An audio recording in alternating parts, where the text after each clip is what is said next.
A pleasure to meet all at last, and welcome back to films I should have talked about years ago. And so, what I'm going to be doing for this instance is, well, we've gotten ourselves a bit of a Disney theme going on, and because I talked about the first Zootopia film last time, we'll go on ahead and follow up with something that came out a little while earlier. How about the late 90s? Because there were surprisingly a lot of films during that era that I actually missed out on. Basically, a time that I was born and grew up in. I didn't exactly have much to talk about when it comes to a film known as Mulan. Yeah, and so basically, this is a unique film. A unique film centering on the likes of Chinese culture, mainly about how the likes of the Great Wall of China actually kept out a lot of invaders. As most people probably know by now, the Great Wall of China is actually a bit of a border that separates the likes of the Chinese, which lie on the south end, and on the north end, there were in fact a certain enemy of theirs long ago, known as the Mongols. What Disney actually does here is do something a little different in that part, although it does pertain to the likes of the true history that happened in China many years ago. You see, instead of Mongols invading China, we have something more original known as the Han. And the Han they are in fact a pretty formidable army by any means, much like the Mongols used to be back in the day. In a similar regard, there of course was also the Mongols invading Japan, but that's a different story. In any case though, Mulan gives us a bit of a perspective of old China, basically before communism, as some people would put it, and of course that famous show. Yeah, you know what I'm talking about? They show it in Milwaukee in most days on February, but what we have here is the likes of a certain tale in which that allowed for change to occur. Men, of course, were made for battle, for war in China. It was a big part of keeping the country alive. Much like any other country in the world, government, military, and etc. will always have some of the best people in line in order to ensure that their place is kept safe, sanctuary. And so, Mulan basically gives us a bit of a tangent on which that a certain family known as the Fa family, which of course includes Mulan herself, whom unfortunately is not so great with certain traditions that she is being trained for. For instance, she's supposed to go to a certain job, and even her father basically encourages her to get out there, but because she was late, she unfortunately had to take a cold bath. And there was also the likes of her getting dressed up and ready to roll. But even when all of that stuff happens, and even after a few mishaps, she doesn't quite make for good material. Material that, of course, would play up to an eventual marriage. Because in old China, that was sort of a custom. They wanted to get their girls in line, so that way they could have a nice, plentiful life ahead of them, with a marriage, hopefully with a good soldier in battle. And that was pretty much all there was to it. The men had their days in the military, while the women would spend their days in shelter for the most part, usually in their own home or whatnot, awaiting for whomever comes their way. I guess you could say it's like certain other things that have happened over the years. Even the United States once had a big tradition in which that ladies were often at home cooking or cleaning, while men were often outside of the world's borderlines, going their way to take down the opponent. So, if World War II doesn't make any sense to anybody out there, or even any other war for that matter, I don't know what will.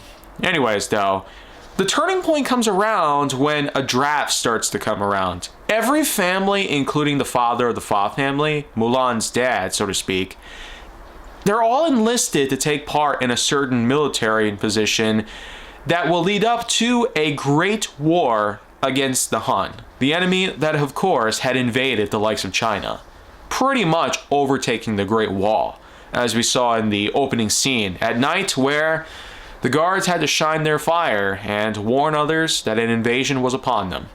So, what happens next though is a bit of a shocker. Mulan doesn't really want her dad to become part of a massive military move and possibly get himself killed. So what does she do? She gets up early in the morning, steals her dad's armor, and heads out. Pretty much to a certain camp. A camp of which that would be filled with all sorts of recruits. Young men that are in fact able to partake in a great movement, as well as a training session, along with the captain in line. This platoon, if you will, was in fact led by the one and only Li Shang. But it is important to note here that the captain, at first, doesn't really think of Mulan as a female. And that's because she actually disguised herself as more of a masculine type of person. Even coming up with her own name for it, known as Ping. So, this Ping character that she takes on actually allows her to blend in nicely with the other men of the group themselves. And with the captain himself in line and ready to go, he hopefully has the best that he can do. I might as well mention real quickly that there's a lot of notable actors here. Ming-Na Wen, of course, does play the titular role herself, with the likes of Donny Osmond playing Li Shang. You even have a red dragon named Mushu, who was in fact sent by the elders of Mulan's family. Yeah, the great elders of China had their own special little guy en route in order to act as a protector to Mulan, but also to help prevent her from becoming a massive embarrassment to the likes of China. Because apparently back in the day, it was a commodity in which that females participating in anything that men would normally do would apparently cause a great imbalance or a flat-out embarrassment to the likes of culture, as well as the family themselves. So think of it this way. The Fa family has a great reputation, with the patriarch of which, whom is supposed to set out on a military move, going up alongside Captain Li Shang. But on top of going up against the Han, he's bound to get himself hurt or even killed.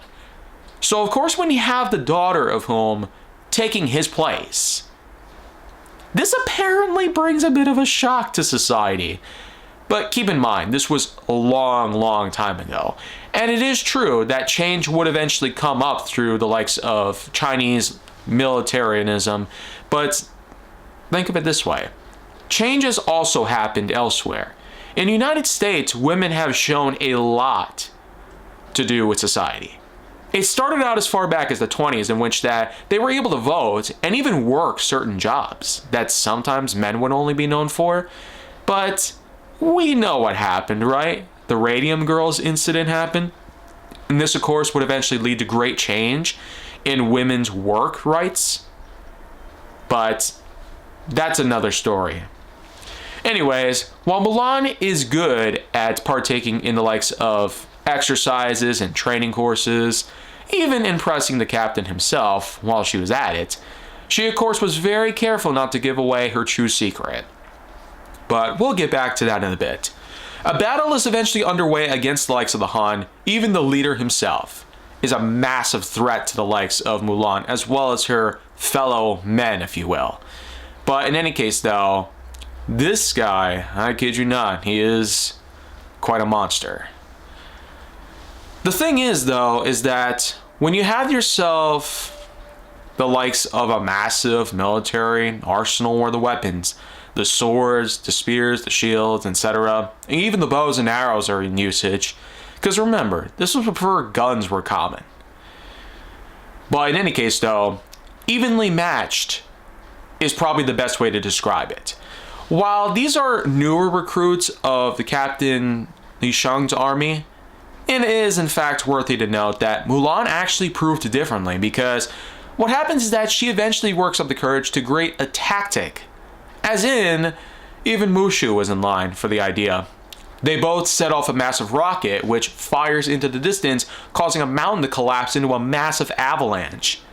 So, it's impressive. I kid you not.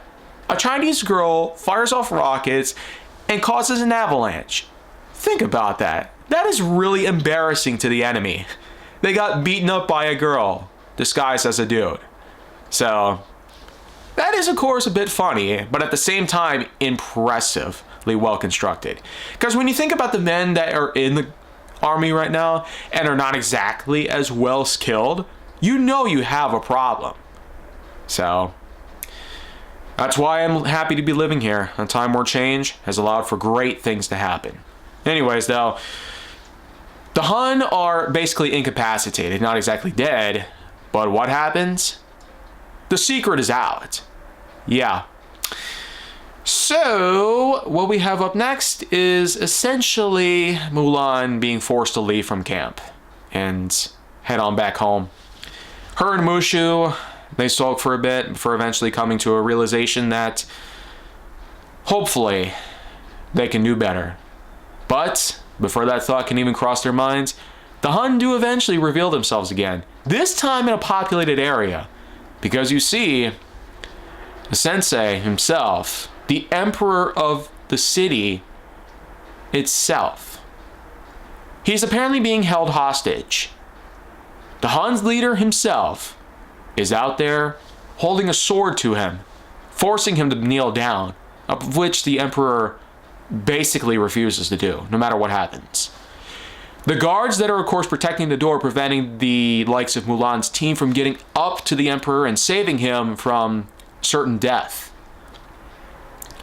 They get easily taken out thanks to a little tactic that Mulan herself made. Kind of amazing when you think about it. First, she incapacitates the Hun army by creating an avalanche, disguised as a man. Meanwhile, her teammates are disguised as women with kimono outfits or whatnot. I don't know exactly what they're called, but they're basically distracting the guards while the others, even the captain himself, goes after him. They take them down pretty quickly, thanks to all the hard work and all that. And even Mushu gets a few laughs out of it too. I should probably mention, Eddie Murphy plays Mushu in this film. 3 years before Donkey. Yeah. So you could say that Mulan was probably the reason why he got hired by DreamWorks to be in Shrek. I don't really know if that was truly the case. Either way you look at it though, the Emperor is eventually surrounded by every other member of Mulan's team. And while the Hun leader, unfortunately, doesn't look like he's going to make it through, the Emperor does manage to make an escape thanks to rappelling down a string. Yeah, basically the wiring that does allow for the lights to work. While it's not exactly electrical powered, they do use candle related lights for the most part. But Mulan is able to do a similar thing, and eventually she and the Hun leader both end up on the rooftop. One last plan comes around though, where Mushu ends up getting a rocket from the fireworks department. Yeah, a full tower of fireworks. Threatening the guys to hand over one, basically, like a demon. That's how he's disguised himself. But in the last second, Mulan is able to pin the Hun leader down with the sword, and then the Hun leader gets hit by the rocket, setting an explosive fiery fury. Oh yeah. Talk about a satisfying ending to the whole thing. And it's quite a climax too when you think about it. The day is saved, and the Emperor actually tries to enlist Mulan to work at his council, but upon her wanting to return home instead, he offers her the royal sword of the ancestors, as well as a medal for her as well. This, of course, will allow her to know that the generation has been saved thanks to a woman taking charge rather than a man doing so. And on top of that, she has the essence of the Emperor being with her at all times, reminding her that she is the true leader of the lands. And upon going back home, believe it or not, the captain returns too.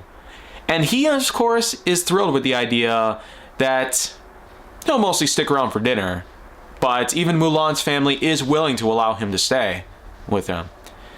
It does kind of make sense that the captain might actually be the one and only person that actually could be Mulan's father. But in any case though, we do have ourselves quite a movie to talk about here. I especially am a fan of what the musical numbers in here, like I'll Make a Man Out of You, Reflections, and many other unique hits. I'm also glad about how the cast was put together here. It's a bit hard truly to piece together a film of this magnitude.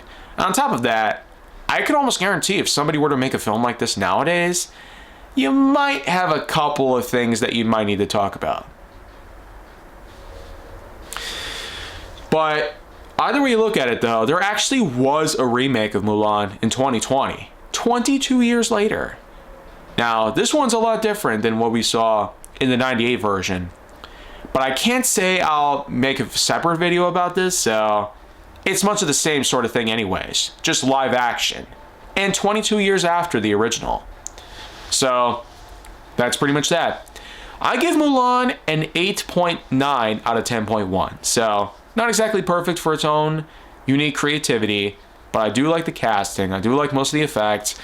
The musical numbers are also great as well, and the generalized story and plot are impressive. I do like this just as much as many other Disney films that we have gotten over the last 30 years or so. So with that in mind, thank you guys for watching this piece here. I'll have a few more picks in line very soon.